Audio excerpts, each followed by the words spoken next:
episode 110 of The Virtual Couch.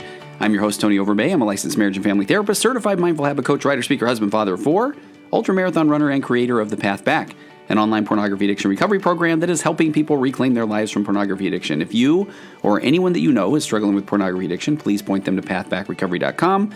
There you can download a short ebook that describes 5 common mistakes that people make when trying to overcome pornography addiction. Again, that's pathbackrecovery.com. And please continue to send in any feedback to contact@tonyoverbay.com or contact@pathbackrecovery.com. You can follow me on Instagram at Virtual Couch, Facebook at Tony Overbay, licensed marriage and family therapist, or go to tonyoverbay.com and sign up to get more information on upcoming and exciting news on programs and podcasts and books and all kinds of fun things. All right, that is out of the way. I want to get to my topic today. This is one of those episodes that I've been dying to do for a long time.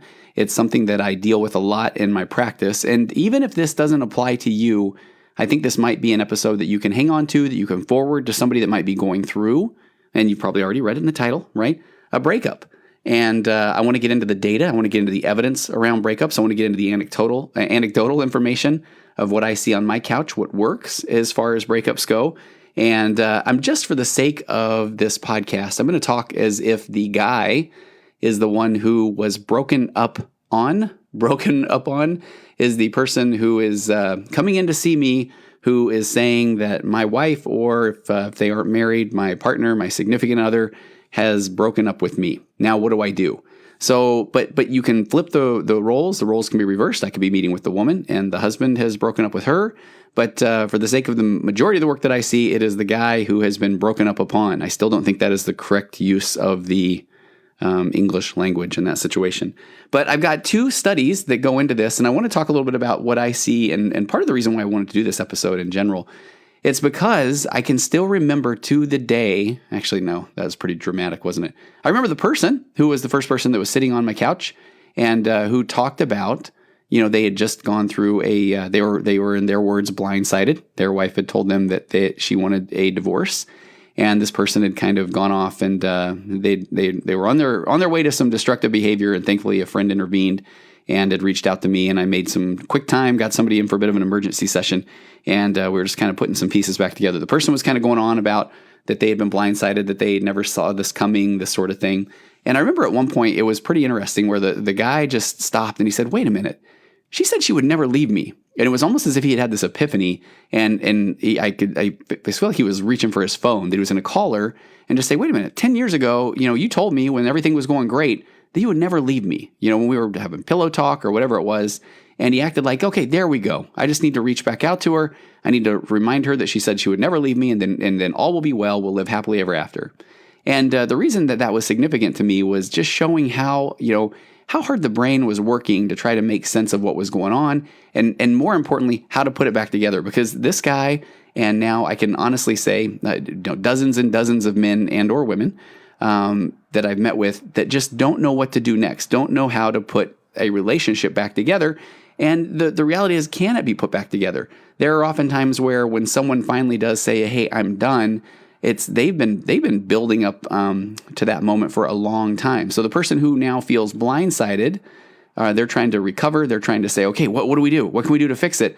Where their partner may have been building up to this or noticing or maybe not feeling heard in the relationship for a long time.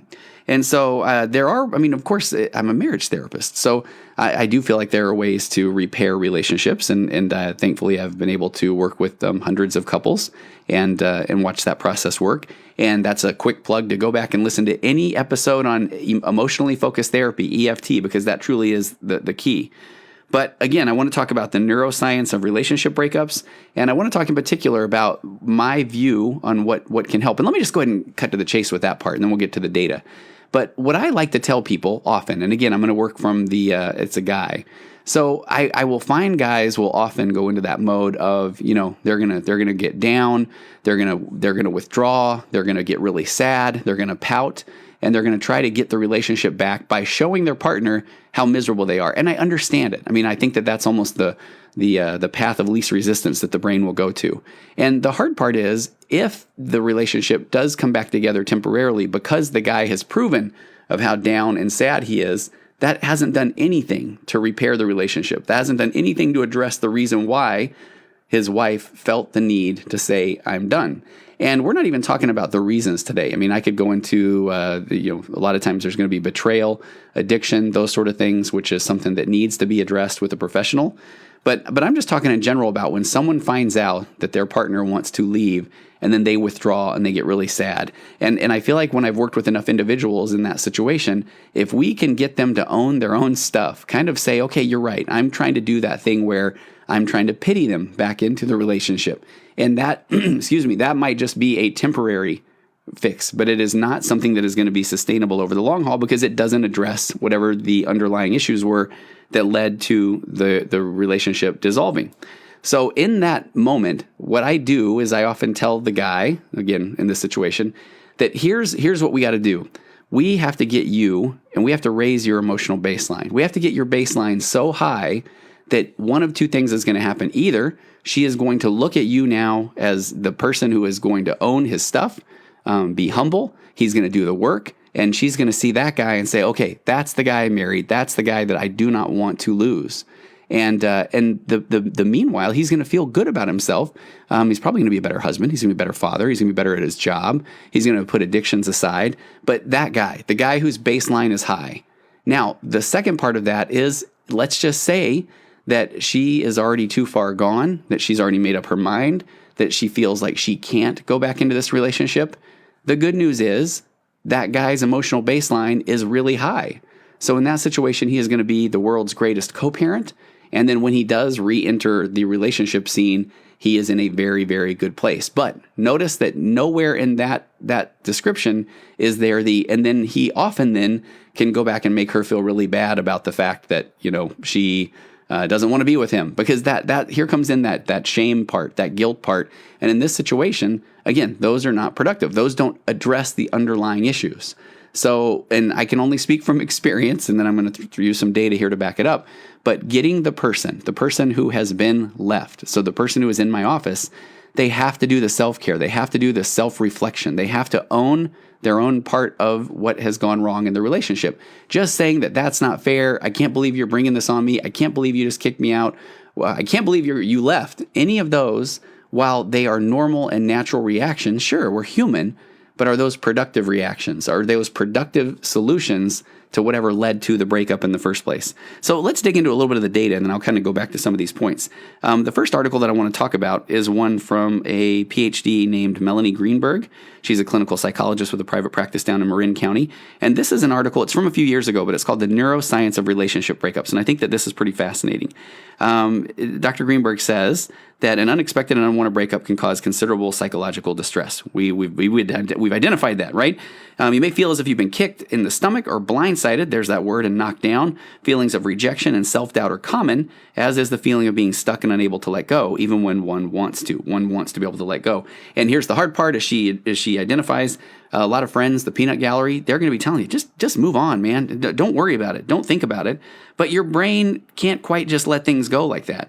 And brain research actually shows it can be very difficult to do, especially in the first few months. So let's talk about breakups in the brain. Dr. Greenberg she shows in her article, the research on relationship breakups, the data that is coming in this particular study comes from unmarried people, generally college students, but it does give us some clues to why these events are so subjectively painful. So studies using magnetic resonance imaging, so we got these functional brain scans, fMRIs, they show activity in several specific brain areas when rejected individuals see pictures of their ex-partners. So a researcher named Edward Smith, he's a cognitive neuroscientist at Columbia University, and a few of his colleagues, they put flyers out in New York and on ads and social networking sites to recruit participants who had experienced an unwanted breakup in the last 6 months. So then using these functional brain scans, the researchers assessed which brain areas lit up when the participants looked at pictures of their ex-partners and simultaneously thought about experiences that they had shared together. They compared this to when participants looked at pictures of just a friend, and I love this part, and were exposed to pain via a hot probe on the arm. So here's what the scientists found. They found that the same parts of the brain lit up when individuals looked at the partner pictures or experienced physical pain. So that alone shows you how difficult a breakup can be. That's going to normalize it. You're going to feel bad. So looking at pictures of your ex-partner or having a hot probe on your arm lights up the same areas of the brain. but that same area did not light up when they just looked at friend pictures. So these brain regions, they're called the insula and the anterior cingulate cortex, are known to be associated with pain experiences. So here's the takeaway there. Our brains appear to process relationship breakups in the same regions as physical pain. Now, this does not mean that romantic rejection causes the actual physical pain, but your brain is signaling that both are very important events to pay attention to. And I love what Dr. Greenberg wrote here. She said this might be an evolutionary reason for this. The function of pain is to alert the person to physical danger or harm so that this person can take protective action. In the animal kingdom, one's chances of avoiding predators are much higher as part of a group than as alone. So here's that part again of why we care about what people think, why we want to be social creatures, because we feel safer in a group, safer with a partner. Therefore, social rejection may have been an actual threat to physical survival for our early ancestors. And if this is the case, it might partially explain how difficult it is for many people to let go of an ex-partner and move on, because the brain is saying, it is at its most primitive form, hey, if you're alone, watch out for that woolly mammoth or that saber-toothed tiger. So people who have recently been rejected by their partners often develop obsessive thinking, and I do see this in my office often. Dr. Greenberg said they may ruminate persistently about their ex-partner, how they're feeling, whether they're missing the relationship, and so on. These thoughts or feelings of loss may be triggered by places that they used to go to together, places where they used to hang out, holidays, rituals that they were shared, triggers. So, I mean, we know that there are triggers. There are places that you go that are triggers. There are smells are triggers, songs that are triggers. So in this sense, she says that processing a breakup is a bit like dealing with a trauma. And for those who have experienced a significant breakup, you know that phrase does not sound overly dramatic, that it can be like trauma. The person cycles through periods of avoiding the emotional pain and being able to distract themselves by periods of being flooded by intense feelings and obsessive thoughts. There also seems to be a gender difference, and that men are more likely to distract and avoid feelings, shocking, and women more likely to obsess and ruminate. And Dr. Greenberg says this may be because women have been socialized to take more responsibility for relationships, leading to more time spent thinking about what went wrong or what they could have done differently. So there's some recent research, though, that also provides some suggestions that there might be a physiological basis to the cravings for an ex-partner. I thought this was pretty interesting. Lucy Brown, PhD, a professor in the Department of Neurology at Albert Einstein College of Medicine, and her colleagues also used functional magnetic resonance imaging, fMRIs, to record the brain activity of 15 college-age adults who had experienced a recent unwanted breakup and reported still feeling love for their ex-partner. Upon viewing photographs of their former partners, there was activity in the ventral tegmental area of the brain, the nucleus accumbens, and the orbitoprefrontal cortex. There's a mouthful, right? These areas are associated with the reward and motivation, specifically the release of dopamine. There's that chemical that we talk about often with addiction. And sure enough, that is exactly what Dr. Brown talked about, that this is the area that is also seen in drug addiction. Therefore, people may experience cravings for their ex-partner in the same area of the brain, similarly to the way that addicts crave a drug that they are withdrawing from. So this can lead to intense distress and physiological as well as psychological discomfort. So there can literally be a craving of that person, the ex-partner. So one issue with these studies, and I'm glad that Dr. Greenberg pointed this out, is that they tend to use a small number of people to respond to advertisements for people who haven't gotten over their ex-partner. So this might be the cream of the crop, the people that are truly struggling to get over their partners and the ones that are willing to come in and have brain scans to look at why they can't get over their partners. So we don't know if those people are representative of the average person who goes through a breakup or whether they will answer the ad because they are especially distressed. And she goes on to say this needs to be determined in future research. But despite the short-term pain of a breakup, longer-term findings do indicate that most people are resilient and will recover. The students in these studies reported feeling significantly less distressed about the breakup after 10 weeks. And also other studies have shown that brain activity, including in those craving centers, decreased as more time passes since the breakup.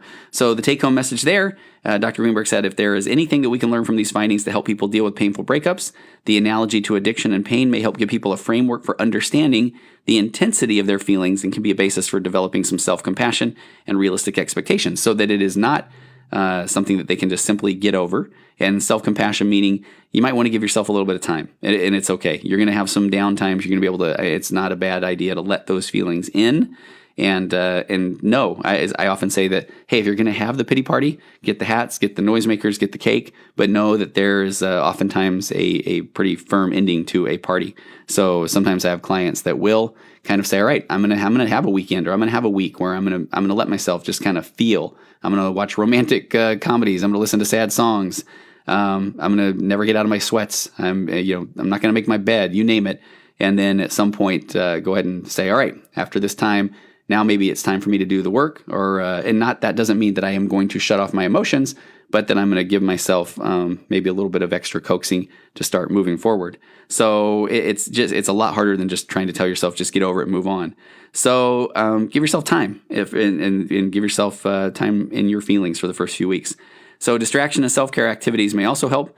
Conditioning theory would suggest that places, people, or activities associated with the ex-partner may be particularly likely to trigger these cravings. These are those triggers that we talked about. So you might want to avoid these for a little while and try to develop some new routines.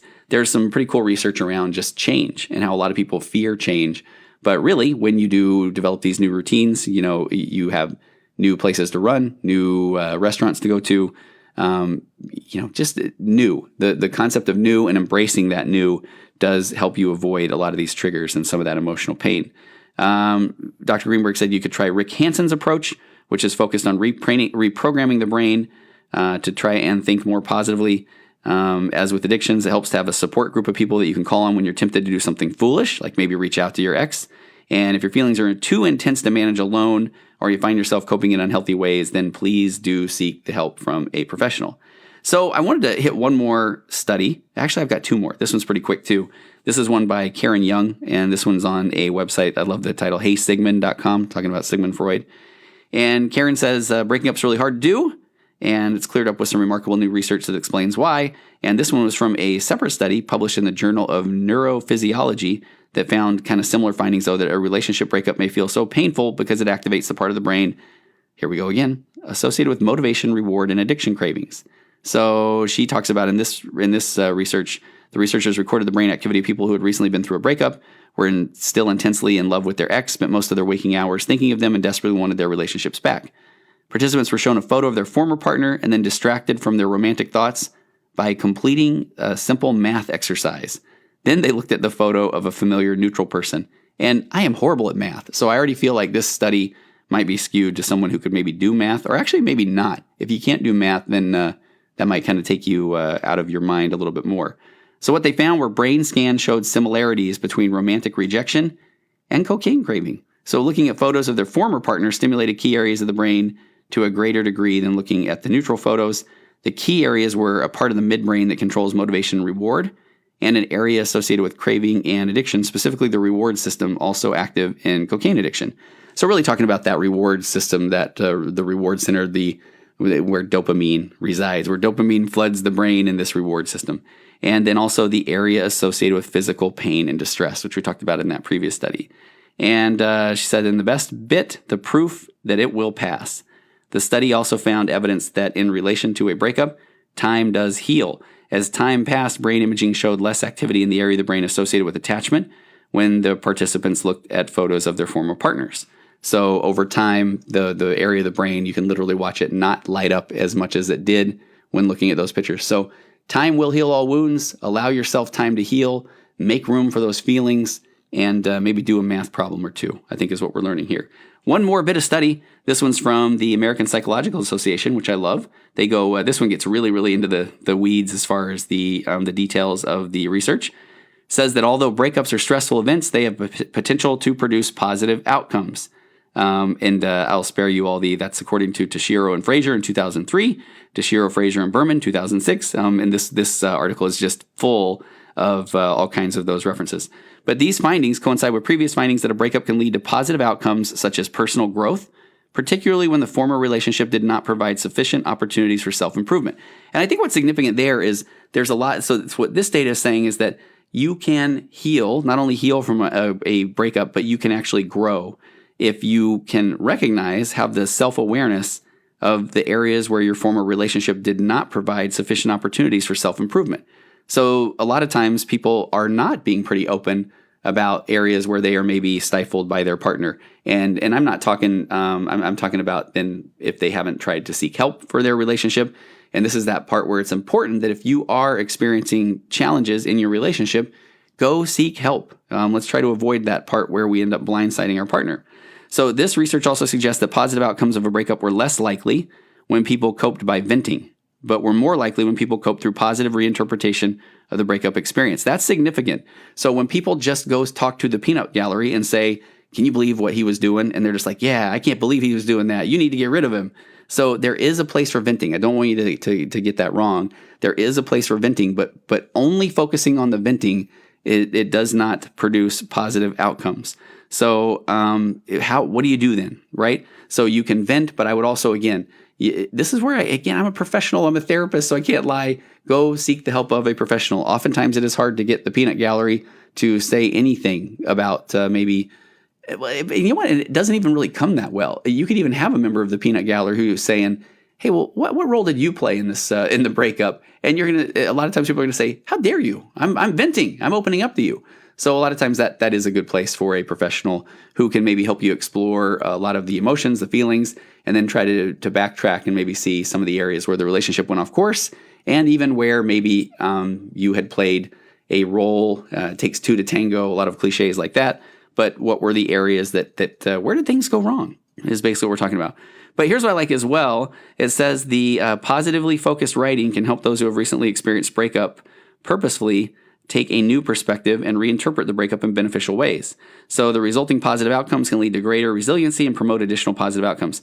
So let me get to this. It says an ideal coping strategy should encourage those who have experienced a romantic relationship's end to purposely focus on the positive aspects of their experience while simultaneously minimizing negative emotions. So being stuck in that mode of venting is the part that we've already identified as not productive. And the ideal coping strategy is own your part and positively focus on the positive aspect, purposely focus on the positive aspects. So, you can still explore and admit those things that were good, minimizing those negative emotions, give them some room, but then don't ruminate on those negative emotions. Exploring positive outcomes in the context of otherwise negative events follows a growing body of literature based in positive psychology that examines the positive elements of an experience that promote growth and personal prosperity. So what that simply means is it doesn't just mean, hey, look at all the good things that you had and stop your complaining. It's like, hey, it makes sense to complain. It makes sense to have those feelings that you have because you are the only one that went through that relationship. You're the only one that brought to the table the expectations, the hopes, the dreams, the experiences from previous relationships. So you are going to feel because of the breakup. But now let's look at what have we learned? And I love that part. I used to say that in therapy at the end. The what have we learned today part. And it's that we've explored a lot of the emotions that we've had and where those come from. And now what do we do with that? So here's where we get into that good old world of acceptance and commitment therapy. If the goal is to become your best self, if the goal is to be there for your kids, if the goal is to not fall into a funk, if any of those are the goal, then you're going to have the emotions. Those are normal. And then your brain's still going to try to hook you on these thoughts of that's not fair. Okay, true or false? Maybe the breakup isn't fair, but is that a productive thought? Is that a productive a productive thing for your brain to hook or fuse you to? Because then does that get you closer to your goal of being there for your kids or even having that high emotional baseline so you can keep the door open for a potential reconciliation? So in fact, research has established that positive emotions can occur following a breakup, particularly when the previous relationship did not expand the self and when personal growth occurred after the breakup. That is a key. So this goes back to that, and this is where I love having data to back it up. But when I talk about a person who has just been broken up on, again, I don't think that's correct, the way to say that, but for them to raise their emotional baseline, here's the data that backs that up. So it talks about, particularly when the previous relationship did not expand the self and when personal growth occurred after the breakup. So work on that emotional baseline. And I want you to know, there's no part of me that's trying to trick someone into saying, hey, once your baseline is high, you're going to realize you didn't need that person anyway. That's not the point. But let me just throw a note here. I was going to talk about this at the beginning, and I didn't look down at my notes at one point. But the reality is, a lot of times, let's just go back to the scenario where a wife has said, okay, I'm done with you, husband. And then I have the husband in counseling. And then I acknowledge and we process all of the guy's thoughts and feelings and emotions. And again, he's going to have them because he's a human being and all the things that he brings to the table. That's all okay. But then at some point, I believe that a lot of women don't feel that the guy will change. This is that part where sometimes maybe they have brought up, we need to go to counseling a lot of times, and the guy said no. And at some point, maybe she's kind of had enough. And then I get the guy, and oftentimes then the guy finally thinks, oh my gosh, it's real. Maybe he's been served divorce papers or whatever it is. And so then the guy does the work. He all of a sudden becomes an emotionally focused therapy guru, an EFT guru. He now no longer tries to gaslight his partner and make her feel crazy. He becomes a nurtured heart expert in parenting, becomes like an incredibly patient and empathetic father. And he is now putting together this incredible resume of just self-development. And his baseline is now high. And this is where, and I've had a few people, and honestly, it's not been as many as I would like to think, but who do this work. They get themselves to this place with this high emotional baseline, and they are more patient with their kids, and they're more empathetic with their spouse, and they are doing acceptance and commitment therapy and being more productive and overcoming addictions. And they are this guy that is in this high emotional baseline place. And at that point, then sometimes their partner was not counting on them doing the work. Their partner maybe hasn't been doing her or his or her own work. And so, because it was almost like, well, I can't count on this person to raise their emotional baseline. So when the person that I'm working with gets to that point, bless their heart, because they've given us at least that data now to work with, that their former partner or spouse, that at least they're in the ball game. That person, their former partner or spouse, can now look at them as, oh my gosh, they did do the work. They did change. Now that person can still be fused to the thought of, why didn't he do this earlier? And that's a true or false statement, probably a true one. That would be hard. But is it, depends on what their goal is. If their goal is to reconcile, then is that, why didn't they do this earlier? Is that it's a normal thought, but is it a productive one toward their goal of trying to reconcile? If their goal was already to leave the relationship, they're going to have some cognitive dissonance. They're going to have some uncomfortable feelings because they just watched their partner change finally in the way that they always hoped and dreamed that they would. And so that's the part that is the hardest. As a therapist who works in this area, in this field, especially with guys who sometimes have maybe had anger management issues or had addiction issues, or have not necessarily, they've been out working a ton and they haven't necessarily been engaged as a husband or a father. And so watching them do all of this hard, incredible work, and those are the times when I've never been more proud to be a therapist working with men. But that doesn't guarantee that their partner then will see that guy now on this high emotional baseline place and say, okay, that's my guy. And that is some of the hardest work to see and to do. But the saving grace, the good news there is that now this person is in such a better place. So I went off on a little bit of tangent. So all right, research, positive emotions can occur following a breakup. So expressive writing or journaling is an intervention that is well suited to coping with a breakup due to its focus on cognitive processing, simple format, and successful track record. So here's what that looks like. I used to have a hard time. I mean, when you're in grad school, you would end up signing the homework of journaling to every fictitious person or couple that you would see when you were doing role play therapy. And then they would all say, oh my gosh, that sounds like a great idea. And so we could all get a good grade. But the reality is a lot of times you will assign someone journaling and then they don't journal. And then they come in and then they feel bad about not journaling. And then over time, this is where some of that interesting research says that it can be difficult to give homework to clients because when they don't do it, because things get in the way or they feel like, that really isn't necessary for me, then oftentimes then they come back into therapy, feel bad, and it gives them I can't even do therapy well kind of a reason. But this is just showing that there is some really good research around writing about your feelings. Here's what's pretty interesting, though, specific to the writing. So researchers, let's see, where'd it go?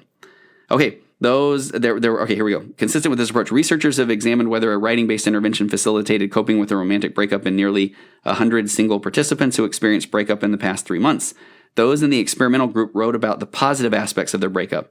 A separate group wrote about the negative aspects, while a third group wrote about a superficial topic not related to the breakup. I just love, I've never been one to conduct research, but I would just love that, where you got the group coming in and you got, a third of them, and you're saying, hey, write about the positive things about your relationship and what was good about it and what did you learn about that. For another one that says, just another third, you say, just write about just, the negative things, like all the things that went wrong in your relationship. And then a third group, they said, write about pirates. I don't know what it was, but then to see what the data brought them back about relationships. So all 3 groups wrote for 15 to 30 minutes a day for 3 consecutive days without receiving any feedback from the experimenter. And what they found was, and you probably can see where this one's going, but the group that wrote about positive emotions had far more positive regard with their feelings of moving forward, of being better husbands and fathers, and all of those wonderful things. And the group that wrote about the negative experiences and the group that wrote about pirates or unicorns or any of those kind of things were kind of in a similar place where it wasn't as productive. They didn't express or show those feelings of happiness or growth. So breaking up, it is definitely hard to do, but know that there is data to back up that you will be okay. And I have found that some of the most positive things that one can do is, of course, not to go back in and try and guilt or pity or shame someone back into a relationship, but to be very empathetic. Seek to understand, why did someone get to the position where they said, hey, I can't take this anymore? And then to really do some nice self-reflection of own your own stuff that led up to the breakup. And then raise that emotional baseline. Do that self-care and put yourself in a position that baseline is so high that either your partner is going to say, man, that's the guy. That's the one that I do not want to lose out on, what that guy's selling. And but even if your partner can't get themselves to that place, then you are in a position with a high emotional baseline to be the world's greatest co-parent and to go back out and have a healthy relationship. And again, if you're doing this in particular for your kids, research is there where it shows that your kids want to see healthy relationships. So get yourself in a position where you're either going to reintegrate with your spouse and show them that healthy relationship, or you are going to be the world's greatest co-parent and hopefully experience a positive relationship moving forward, as will your spouse. But it's okay to have those emotions. If you're going to have a pity party, go ahead and get hats and balloons, maybe even get a cake. But remember that the party is going to end at some point. Have those emotions, but then what do you do with them? So try to avoid those triggers when you can, and don't just turn to venting. Remember, we read the data around that. And focus on the positive aspects of the relationship, but also, what did we learn? How can I grow from that experience? And hopefully this will ease your situation if you are going through a breakup. This is one that go ahead and send this to friends or family or loved ones if they are experiencing a breakup, a divorce, that sort of thing. Because I really think the overall message I hope that they will get if they have made it this far is to not try to pity or anger or guilt your way back into a relationship, but just be there, listen to the person. If they're still open for it, go get some help. If not, you go get help and raise that emotional baseline and just be the very best person that you can be. That's all we got for today. I will see you next time on The Virtual Couch. Compressed emotions flying past our heads and out the other end. The pressures of the